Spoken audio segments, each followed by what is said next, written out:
Hello दोस्तों, स्वागत करते हैं आप सभी का आपके अपने यूट्यूब चैनल जैक प्रोफाइल्स पे।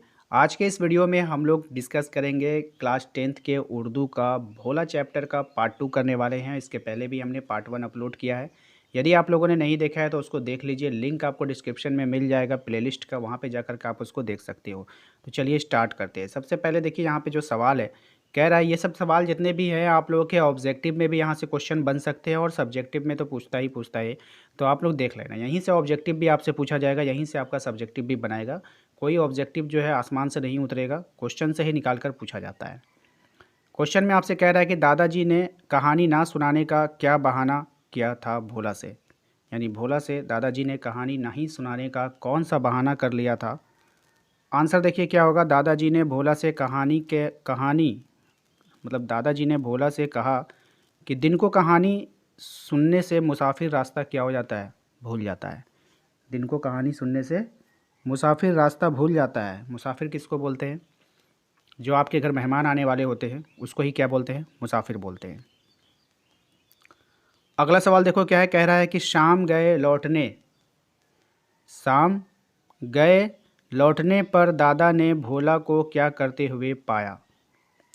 दादाजी ने भोला को खुशी से दलान से सेहन में और सेहन से दलान में कूदते फांदते देखा।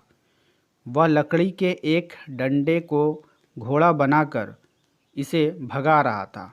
वो लकड़ी के एक डंडे को क्या करता था? घोड़ा बनाकर उसे भगा रहा था। ठीक है, चलो अगला सवाल देखिए क्या है। भोला खेल के दौरान क्या कह रहा था? भोला खेल के दौरान क्या कह रहा था? तो भोला लकड़ी के घोड़े पर बैठा, चल मामू जी के देश, ए घोड़े मामू जी के देश, मामू जी के देश कह रहा था। यानी उसका मामू आने वाला था तो वो बहुत खुश था कि मेरे मामू आने वाले हैं। तो वो लकड़ी का एक डंडा था, वो एक हाथ से पकड़कर पाँव फैलाकर उसके ऊपर बैठ गया और फिर वो कहने लगा कि चल मेरे घोड़े मामू के देश, मामू के देश, मामू के देश। इस तरह से भी आप लिखोगे तो आपको मिल जाएगा आंसर। देखो नेक्स्ट सवाल क्या कह रहा है, कह रहा है कि शाम होते ही भोला दरवाजे में क्यों बैठता था। तो शाम होते ही भोला दरवाजे पे इसलिए बैठ जाता था कि मामू जी की शक्ल देखते ही अंदर की तरफ दौड़े और पहल अपनी माता जी को और फिर दादाजी को अपने मामू जी के आने की खबर सुनाए। ऐसा बचपन में हम लोग भी क्या करते थे कि हम लोग जब कोई मेहमान को देखते थे तो उसके स्वागत के लिए रुकते नहीं थे, बल्कि दौड़ करके कहाँ चले जाते थे? घर के अंदर जाते थे और घर के जो बड़े बुजुर्ग थे उनको क्या बोलते थे कि देखिए वो आ रहे हैं, वो आ रहे हैं, वो आ रहे हैं, मामा आ रहे हैं, चाचा आ रहे हैं। इस तरह से खुशखबरी दिया करते थे। अगला सवाल देखो क्या है। भोला की माँ ने मुतफक्किराना लहजे में बाबा जी से क्या कहा। तो बाबा जी भैया अभी तक नहीं आए। तो सवाल क्या था हमारा? सवाल था कि भोला की माँ ने मुतफक्किराना लहजे में क्या बाबा जी से क्या कहा। तो बाबा जी से कहा कि भैया अभी तक नहीं आए, क्योंकि बहुत देर हो चुकी थी और उसके जो भैया थे वो अभी तक घर पे नहीं आए थे।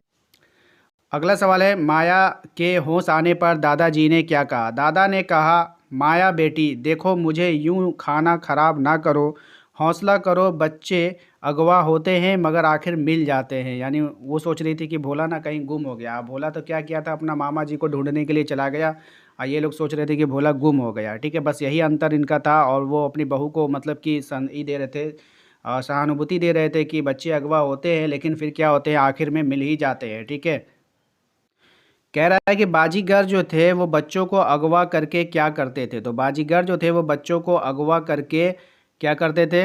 अगवा मारने के लिए नहीं करते थे, पाल पोस कर के किसी काम में लगाने के लिए इसको अगवा करते थे। ठीक है, अगला सवाल देखो क्या है। भोला बिस्तर से गायब क्यों था। तो भोला लालटेन लेकर अपने मामू जी को रास्ता दिखाने के लिए गायब हुआ था। कहाँ चला गया था? लालटेन लेकर अपने मामू जी को रास्ता दिखाने के लिए चला गया था। तो उम्मीद करते हैं कि आप लोगों को ये वीडियो पसंद आया होगा। वीडियो पसंद आया है तो लाइक कर दीजिएगा। चैनल पे यदि पहली बार आए तो सब्सक्राइब करके घंटी के बेल आइकन को प्रेस कर लीजिए ताकि हर एक वीडियो का नोटिफिकेशन आपके मोबाइल पर जाता रहे। मिलते हैं अगले वीडियो में। Thank you.